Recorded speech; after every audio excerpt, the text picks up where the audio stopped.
Segundo livro de Crônicas, capítulo 10. Vamos abrir as nossas Bíblias lá em 2 Crônicas, no capítulo 10. Os filhos de Israel foram tirados do Egito por Moisés. Eles chegaram à terra que Deus tinha prometido a seus pais, Abraão e Jacó, sob a liderança de Josué. Por um período de tempo, a terra foi governada por juízes, mas, num certo momento, eles exigiram que Samuel ungisse ou nomeasse um rei para eles. Como as outras nações ao redor deles tinham reis, eles também quiseram um rei para governar sobre eles. Agora, a intenção de Deus era que a nação fosse única e especial na terra. Eles seriam uma teocracia, um povo governado por Deus. E você pode dizer, qual é a melhor forma de governo humano? Seria uma teocracia onde o povo fosse governado por Deus. Mas o povo não estava mais feliz com a teocracia. Eles queriam um rei que os liderasse nas batalhas, um rei que fosse um exemplo que liderasse a nação. Então, eles passaram de uma teocracia para uma monarquia, quando Saul foi ungido o primeiro rei de Israel. A intenção de Deus era que Saul, como rei, fosse tão comprometido com Deus e que governasse de tal maneira sobre o povo que ele seria uma espécie de mediador entre Deus e o povo. Em outras palavras, ele estaria em sintonia com Deus para receber as diretrizes e instruções de Deus e conduzir a nação nos caminhos de Deus, como se ele fosse um intermediário ou mediador entre Deus e o povo. Entretanto, Saul se encheu de orgulho e rejeitou o mandamento de Deus. E ao rejeitar a Deus, isto é, por não se submeter plena e completamente a Deus, Deus o rejeitou como rei, e a dinastia de Saul ficou só nele. Mas Deus levantou outro rei depois de Saul, Davi. Deus o tirou do curral, de trás das ovelhas, e o colocou no trono sobre o povo de Deus. E Davi foi um homem segundo o coração do próprio Deus. Embora ele estivesse longe de ser perfeito, embora ele tenha cometido pecados terríveis, basicamente porque no seu coração ele buscava Deus e procurava fazer a vontade de Deus, Deus chamou Davi de um homem segundo o seu próprio coração, e Deus lhe prometeu que dele viria um líder que reinaria para sempre, o reino eterno. Na verdade, o Messias viria de Davi. E enquanto os filhos de Davi seguissem o Senhor, jamais deixaria de haver um dos filhos de Davi sobre o trono. Agora, essa aliança que Deus fez com Davi era uma aliança condicional. Ela estava condicionada a que os filhos de Davi seguissem o Senhor. Enquanto eles o fizessem, jamais deixaria de haver um descendente de Davi no trono. Mas os descendentes dele não conseguiram cumprir a aliança com Deus, e depois de Zedequias não houve mais reis. Agora, existe uma história surreal de que Jeremias teria fugido para o Egito com um dos príncipes e mais tarde teria ido à Inglaterra e estabelecido a sociedade dos druidas.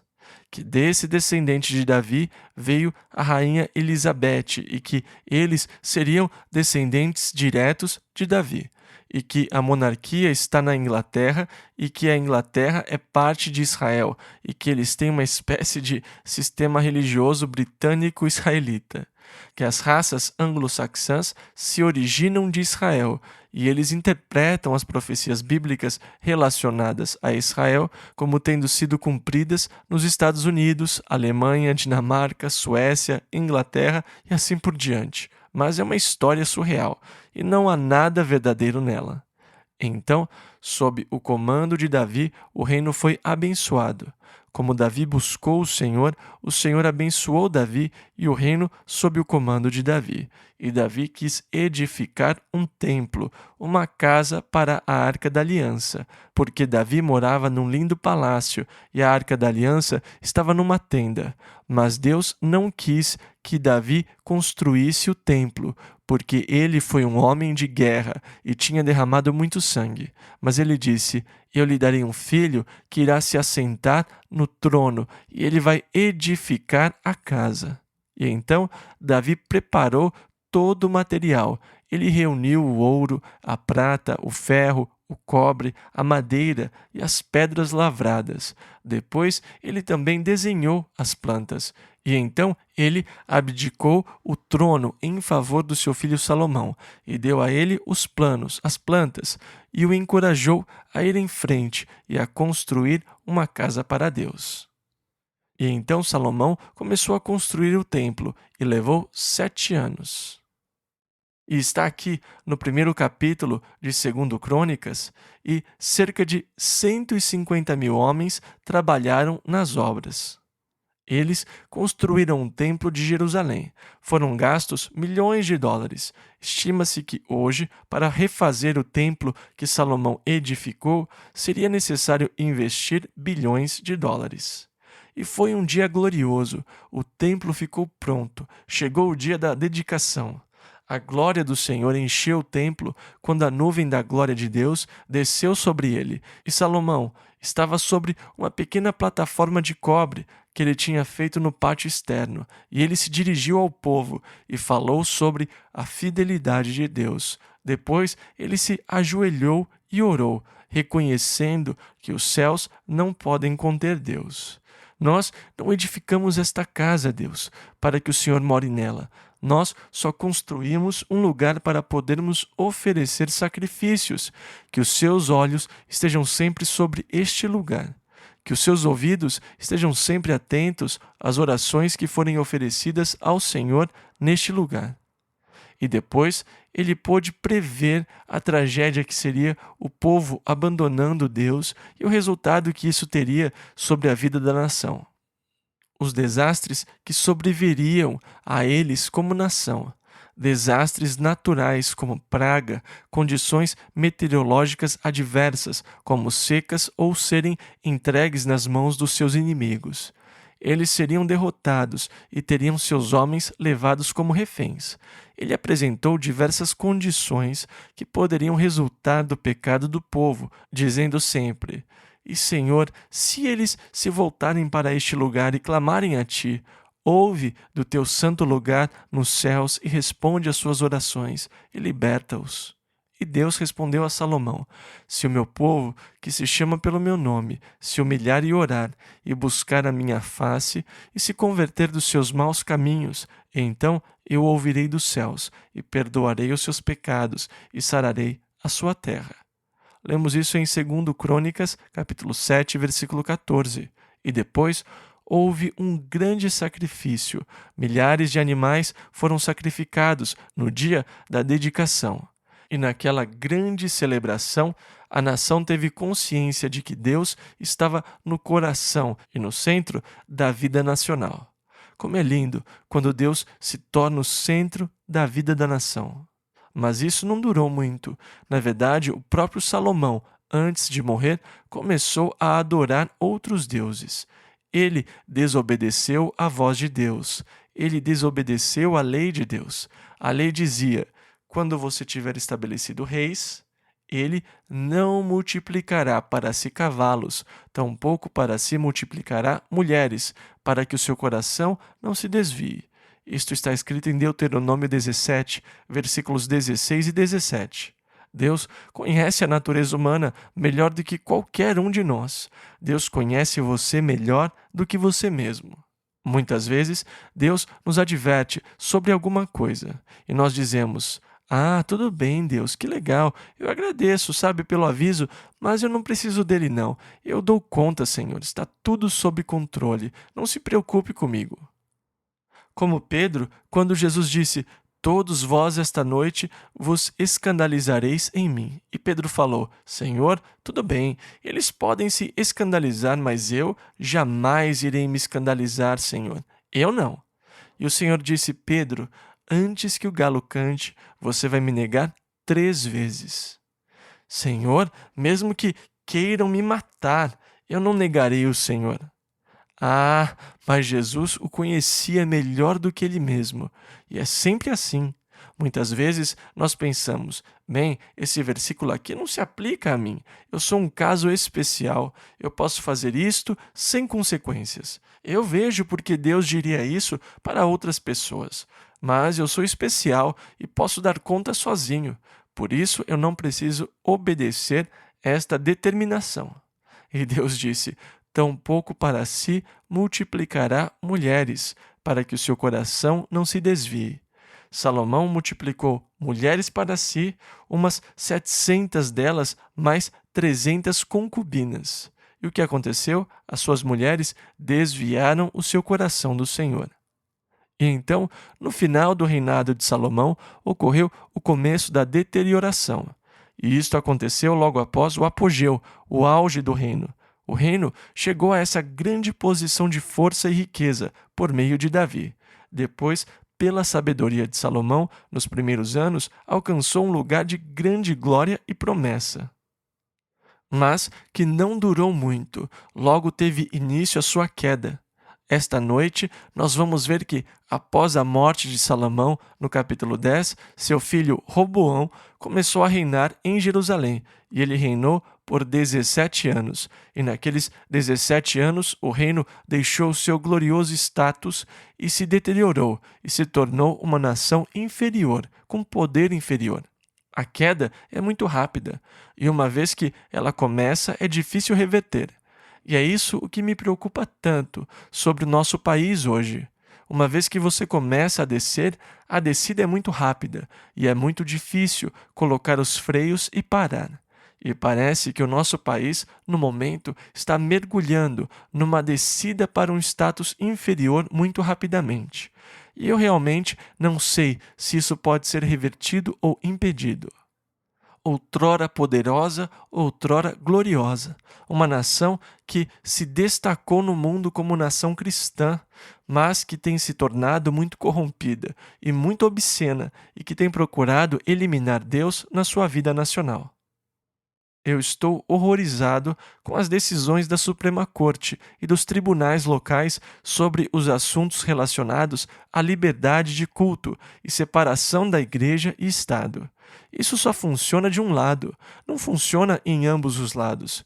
E eu posso estar me comprometendo aqui por dizer essas coisas, porque teve início um novo sistema. Se você falar contra ele, não vai demorar para você ser perseguido. Mas o reino decaiu rapidamente sob a liderança de Roboão. Na verdade, o reino foi dividido logo no começo do seu reino. Quando Roboão foi ungido rei, as tribos do norte de Israel foram até ele e disseram: durante o reinado do seu pai, os impostos aumentaram tantas vezes que a carga tributária que temos hoje é maior do que nós podemos dar conta. E Roboão disse: deem-me 3 dias e eu lhes darei uma resposta sobre este assunto. Eles disseram: corte impostos, nós precisamos de um corte nos impostos. Ele disse: preciso de 3 dias para lhes dar uma resposta. E foi consultar os seus conselheiros, os anciãos que aconselharam o seu pai Salomão. E eles disseram: sabe, eles pleiteiam uma causa justa. Nós precisamos aliviar a carga tributária. Seria sábio cortar impostos. Depois, Roboão consultou os conselheiros mais jovens que ele levou para reinar com ele. E os jovens disseram: veja bem, se você cortar impostos, isto será apenas o começo das queixas. Na próxima semana, eles vão voltar com outra coisa, e depois com outra coisa, e depois com outra. E você não vai conseguir dar conta. Os mais velhos disseram: veja, se você não baixar os impostos, eles não vão servi-lo. Eles vão se rebelar contra você. Mas Roboão deu ouvidos aos seus conselheiros mais jovens e abandonou o conselho dos mais velhos.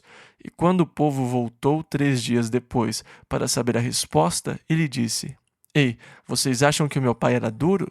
Vocês ainda não viram nada.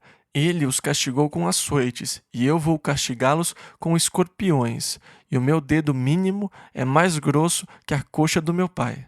E assim Roboão os ameaçou, e eles disseram: cada um a sua tenda, ó Israel, o que nós temos a ver com Davi?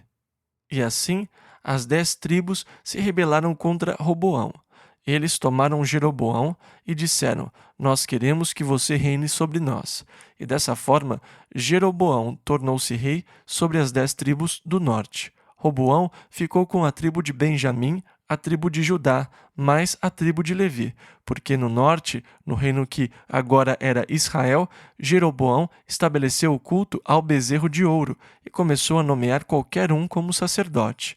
E assim teve início uma completa confusão religiosa no reino do norte, e os levitas e todos os demais que realmente amavam o Senhor deixaram o reino do norte. Eles desceram e juraram fidelidade, fizeram aliança com Roboão, no reino de Judá. Roboão enviou um coletor de impostos para as 10 tribos do norte, mas elas o mataram. Então Roboão reuniu o seu exército e estava marchando na direção do reino do norte, quando o profeta do Senhor o advertiu que não lutasse contra o reino do norte. E então eles voltaram e estabeleceram um reinado sob a liderança de Roboão. Mas não demorou muito e ele se desviou de Deus.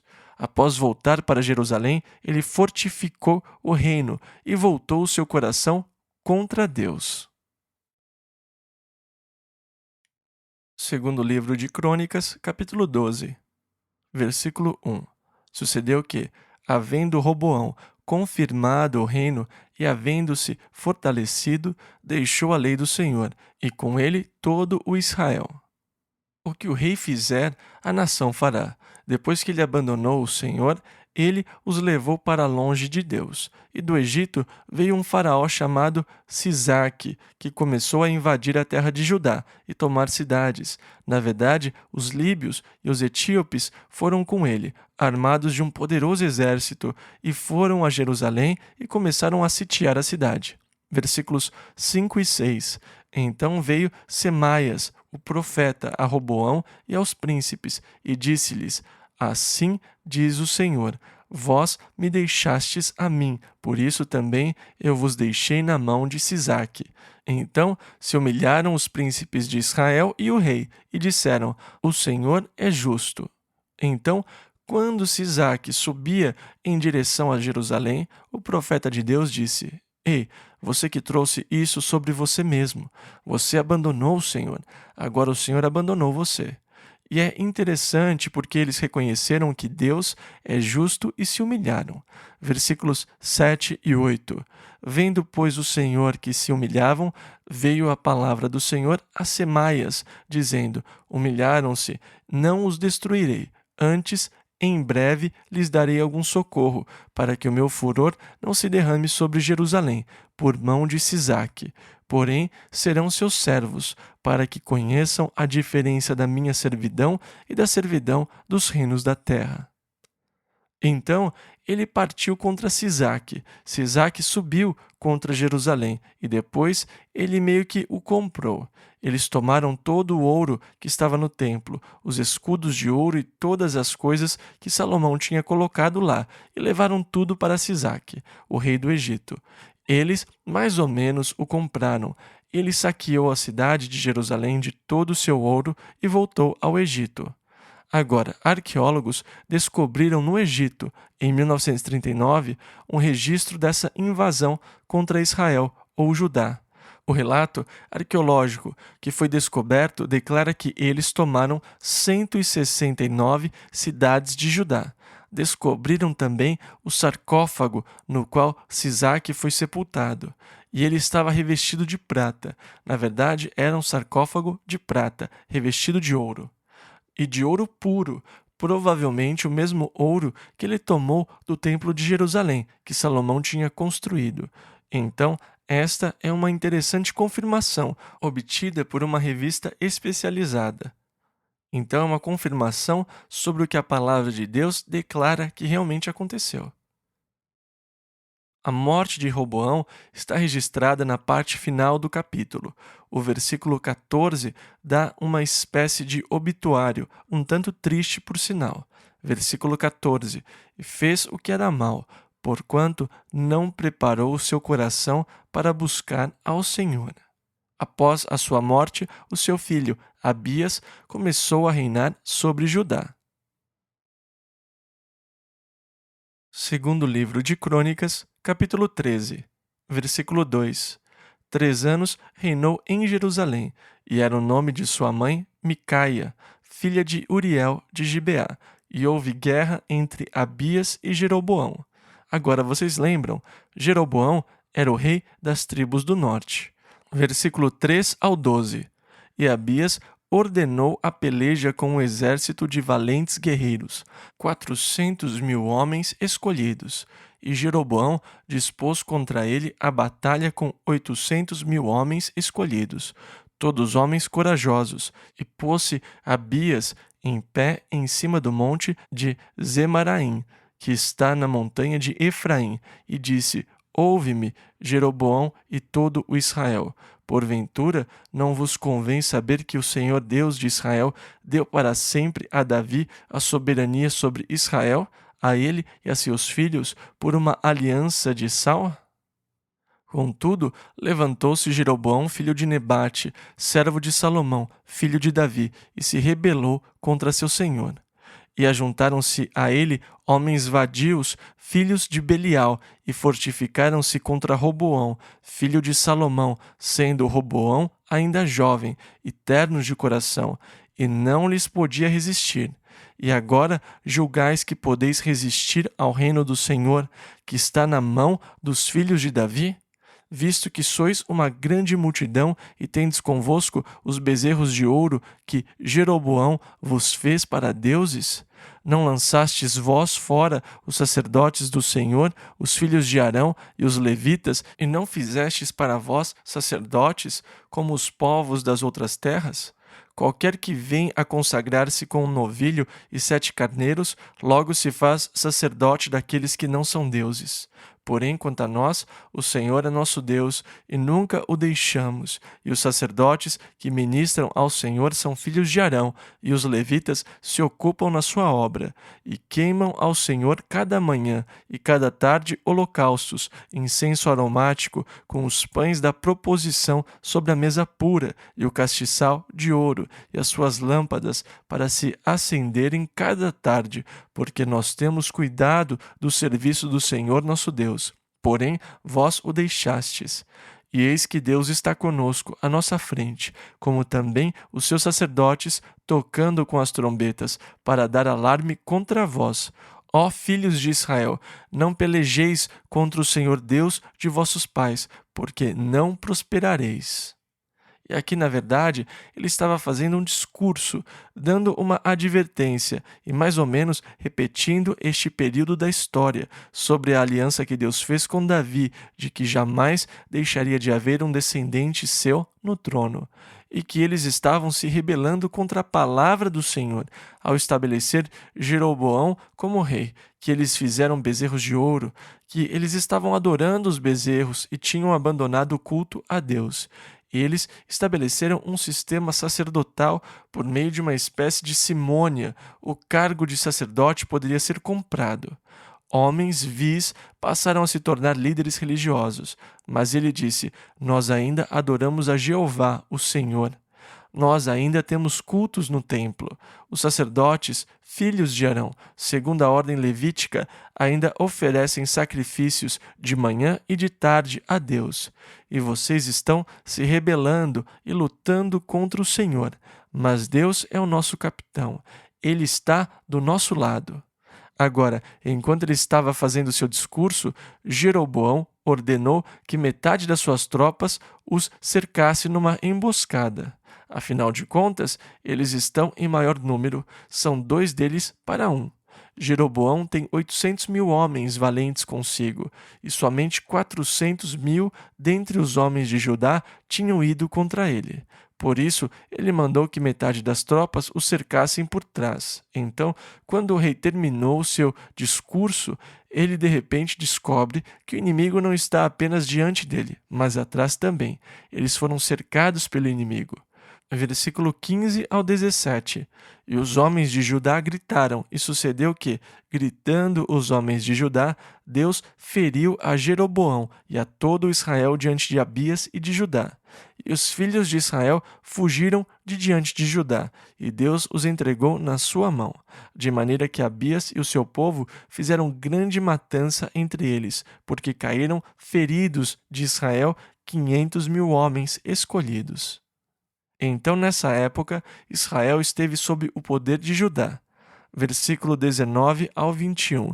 E Abias perseguiu Jeroboão e tomou-lhe a Betel, com os lugares da sua jurisdição, e a Jessana, com os lugares da sua jurisdição, e a Efron, com os lugares da sua jurisdição.